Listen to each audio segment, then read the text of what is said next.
My phone buzzes at 6:30 a.m. It's a message from May. Good morning. Just finishing dinner here. How did you sleep? While I am just starting my day in New York, she is ending hers in Tokyo. The 12-hour time difference means we live in opposite schedules. When I work, she sleeps. When I sleep, she works. This is what loving from a distance looks like. May and I met 3 years ago when we were both exchange students in London. We studied at the same university for 1 semester. We sat next to each other in a literature class on the first day. I dropped my pen, and she picked it up. A simple moment that changed everything. For 4 months, we were inseparable. We explored London together, studied in the library until it closed, and shared dreams over cups of tea. We never talked about what would happen when the semester ended. Perhaps we were afraid to think about it. But the last day came anyway. She had to return to Tokyo to finish her degree. I had to go back to New York. At the airport, we promised to stay in touch, but we both knew how these things usually end. Distance has a way of making people drift apart.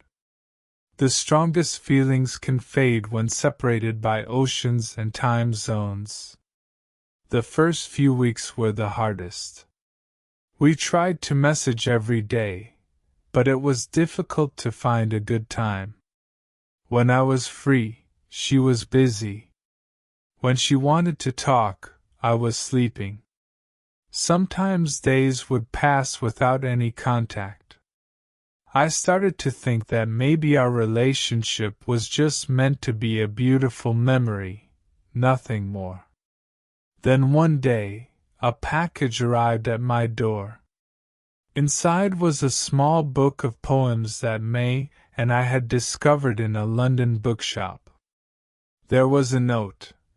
Distance is just a test to see how far love can travel. I called her immediately, not caring that it was 3 a.m. in Tokyo. From that day, we began to create a new kind of relationship. We couldn't share physical space, but we could share experiences in other ways. We would watch the same movies at different times and then discuss them. We would cook the same recipes and send pictures of the results. Sometimes, we would even leave our video call on while doing ordinary things like studying or cleaning, just to feel like we were in the same room. Technology became our bridge. Voice messages let us hear each other's laughter. Video calls allowed us to see each other's faces. But there were still things technology couldn't solve. I couldn't hold her hand when she was nervous about her final exams. She couldn't hug me when I lost my job and felt lost.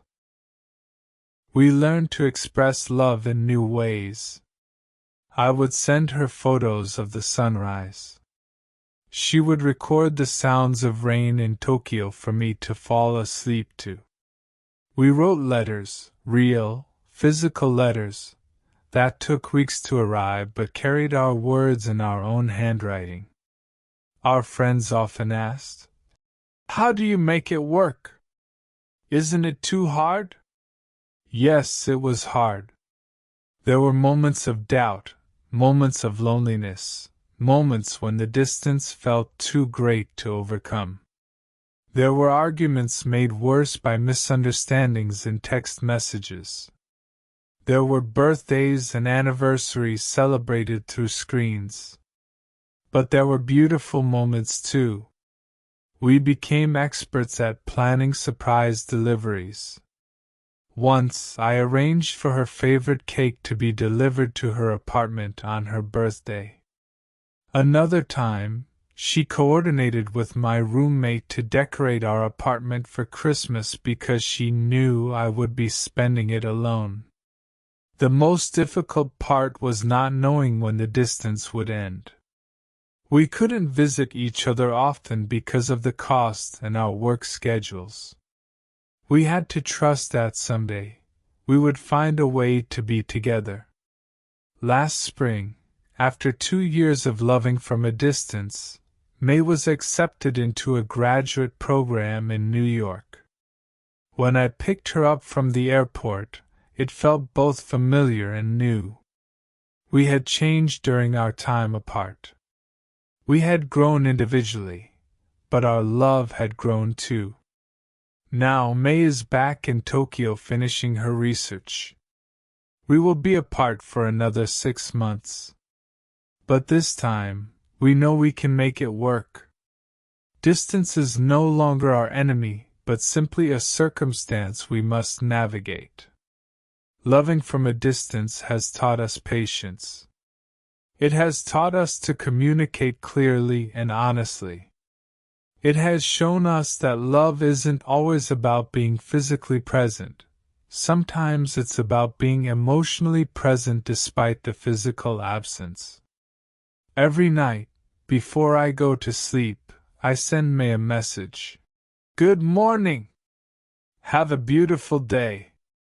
Every night, before she goes to sleep, she sends me. Good morning! Have a beautiful day. In this way, we start each other's days with love, even when we're on opposite sides of the world. Distance may separate our bodies, but it cannot separate our hearts. Love travels across oceans, across time zones, across thousands of miles. And sometimes, loving from a distance makes the love grow even stronger.